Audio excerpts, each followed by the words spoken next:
A couple of local cops thought they'd give me a warm welcome to Havenport. They tied me to a lamppost in the middle of the street, putting on a show like I was just another nobody. Little did they know who they were really messing with or how this would blow up in their faces. Let's start from the beginning. The name's Alex, 54. Been around the block a few times. I just moved to this little middle-of-nowhere town in Riverwood to take up the badge as chief of police. Not my first rodeo, but this place had a vibe like no other. Everyone knew each other and didn't exactly seem thrilled about fresh faces. It didn't take long to notice the cops around here seemed to enjoy keeping their own rule book, if you know what I mean. On my first day before officially reporting in, I decided to take a stroll and see what I was dealing with.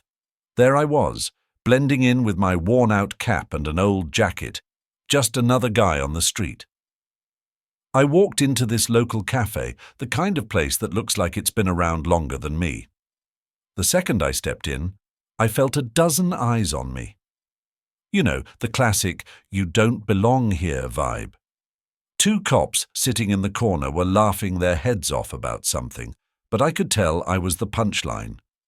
They kept sneaking looks my way, sizing me up like they'd already decided I was a nobody, not worth their time. Or worse, someone to mess with. Their badges practically sparkled in the dim light, but their manners didn't match. I ordered a coffee, played it cool, just to see how they'd react. I didn't plan on revealing who I was just yet. No, this was a recon mission. But then, just as I grabbed my coffee to go, one of them barked at me from across the room. "Hey, old man, you lost or something? You sure don't look local." I half turned, keeping my expression blank. "Just passing through," I replied. Clearly they weren't buying it. The tall one with a smug grin shot back, "Well, maybe keep passing. Strangers don't last long around here if you get my drift." I just shrugged and walked out. But believe me, I could feel their eyes on me the whole way down the street. Something told me my new job was going to be way more than just paperwork and meetings. The next morning, I decided to go for a run just outside of town. Fresh air, a little peace, nothing out of the ordinary. About halfway through, though, I heard the sound of a patrol car pulling up alongside me. Yep, it was those same two from the cafe. Ethan and Liam, the dynamic duo. Ethan, the tall, wiry blonde with that signature smirk, leaned out the window and shouted, "Hey, runner, you lost!" The way he said it, you'd think I'd just trespassed onto private property with a giant "Keep Out" sign on my chest. His partner, Liam, the bulky guy who looked like he could bench press a truck, chimed in, "Yeah, you sure you're welcome around here?" I kept my cool, slowed down a bit, and replied, "Just going for a run. Pretty sure that's still allowed around here, right?" Liam grinned, the kind of grin that screamed, "I know something you don't." Allowed, maybe. But strangers don't exactly get the warmest welcome here, especially those who don't know our rules. Before I could ask what on earth that meant, they hopped out of the car. Ethan stepped up, way too close, and started patting down my pockets without so much as a "may I?" I took a deep breath, keeping calm. They rummaged around, throwing smug glances at each other like it was some kind of game.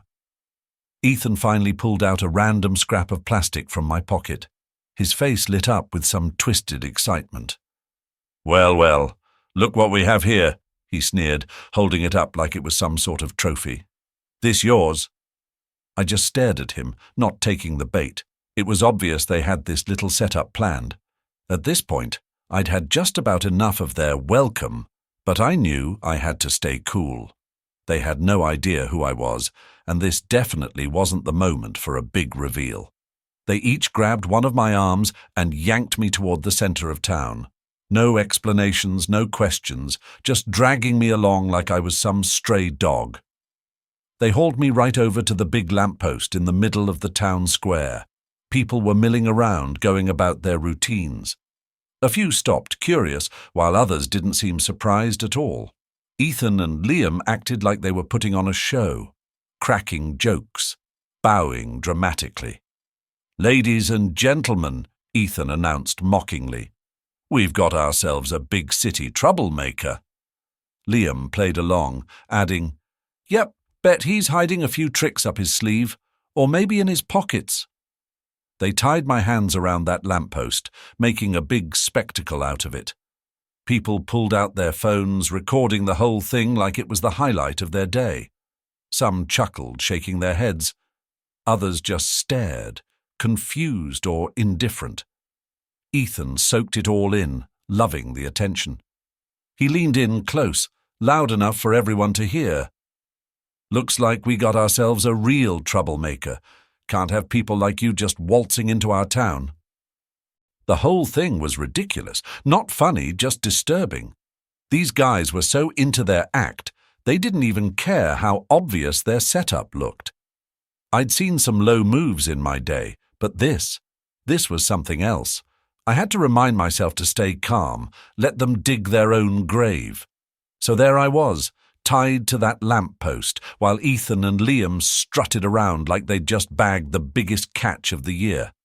They didn't even try to keep it subtle. Phones were out, filming from every angle.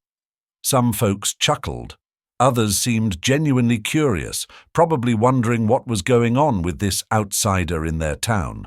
Turns out, that little scene didn't stay a local secret for long. By the next morning, clips of the mysterious stranger tied to the pole were blowing up online. Comments flooded in and theories started rolling. Some thought I was a drifter who crossed the wrong people. Others called out the cops, asking, "Who's this guy, and why does he look like he's stuck in some old Wild West showdown?" The local news caught wind of it. A few reporters showed up, eager for a scoop. They pushed through the crowd, mics out, looking for quotes. One even cornered a bystander.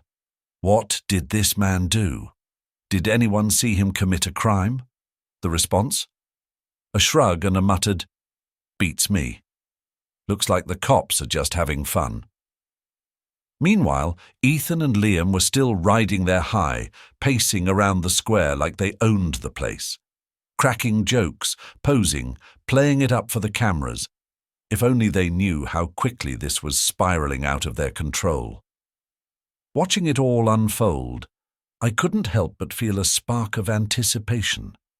They were giving me exactly what I needed, setting the stage perfectly without even realizing it. The spotlight was on, and soon enough the real show was about to begin. The next morning, my phone rang early. Caller ID showed the main office. I knew why they were calling. Word had reached up the chain, and they weren't happy. What started as a small-town fun stunt was now a full-blown scandal, and Ethan and Liam were about to get the shock of their lives. I walked into the station calm and collected, my badge gleaming and uniform crisp. This wasn't just another day at the office, it was my moment to set things straight. Just as expected, Ethan and Liam walked in, laughing about some inside joke. Not a care in the world. They hadn't even bothered to check who I was. They just assumed I was some nobody they could mess with. But the second they saw me standing there in full uniform, they froze. I could see the shock spread across their faces, slowly turning into panic. I let the silence stretch, watching them squirm, their eyes darting around like they were looking for an escape. Finally, I broke the silence, keeping my voice calm but firm. "We've got ourselves a situation, gentlemen," I began, locking eyes with them, "and you're both right in the middle of it." The colour drained from their faces as they processed what was happening. This wasn't a scene they had scripted, and they definitely weren't in control anymore. Ethan stammered something, trying to come up with an excuse, but I raised a hand to stop him. "Save it, Ethan," I said, my tone cold. "I've seen enough to know exactly what's been going on here." I stepped closer, looking them both square in the eyes. "So, neither of you recognized your new chief?" The room went dead silent. You could practically feel everyone holding their breath, like they were watching a slow-motion train wreck. A few officers exchanged wide-eyed glances as they finally put two and two together. Ethan and Liam, however, stood frozen, trying too hard to look confident while their faces betrayed their panic. I pulled out my phone and hit play. The video of their little performance from the previous day filled the room, complete with all their mocking smirks and comments. I held it up for everyone to see. In case anyone here is confused, this is what went down, I said, my voice steady. These two thought they'd have a little fun at the expense of a stranger, without even bothering to check who I was. The rest of the team watched in stunned silence. Shock quickly turned into disgust as they realized how far Ethan and Liam had gone. Ethan opened his mouth to say something, probably to explain himself, but what came out wasn't what I expected. Instead of apologizing, Ethan squared his shoulders, lifted his chin and said, "Look, this is just how things work here. Tradition, you know. We have a little fun with outsiders. It keeps people in line." His voice carried a defiant edge, as though he still thought he had the upper hand. I raised an eyebrow. "Tradition? So you've got a tradition of publicly humiliating people just because they're new in town?" Ethan smirked, glancing around the room for support. "It's not hurting anyone, just a bit of harmless fun." I looked around, meeting the eyes of every officer in the room. Their expressions ranged from disbelief to discomfort.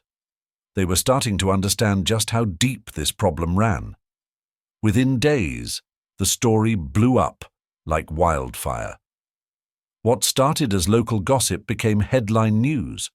Reporters camped outside the station, cameras flashing, ready to capture every detail. The town was in uproar. Community members who once ignored or laughed at Ethan and Liam's antics were now demanding accountability. Protests formed outside the station with signs calling for justice. I gathered the whole team in the main hall. This wasn't going to be a polite reminder. This was me drawing a line. "From this point on," I said, voice steady but firm, "any behavior that disrespects this community will result in immediate termination. No warnings, no second chances." Ethan and Liam stood off to the side, pale-faced, as the reality of the situation sank in. They weren't untouchable anymore, and everyone knew it. I reached into my pocket, pulled out 2 termination forms, and signed them on the spot. "Ethan, Liam, hand over your badges. Your time here is done." There was no applause, no cheers, just a heavy silence as they removed their badges and left. The message was clear. Things were going to change. After their exit, the real fallout began. Investigations uncovered years of complaints and misconduct. Victims came forward, sharing stories of humiliation and bullying. The courtroom became the stage for long overdue accountability. Standing outside the station, watching the community come together, I felt a sense of peace. Change had finally come to Havenport, and I was here to make sure it stayed that way.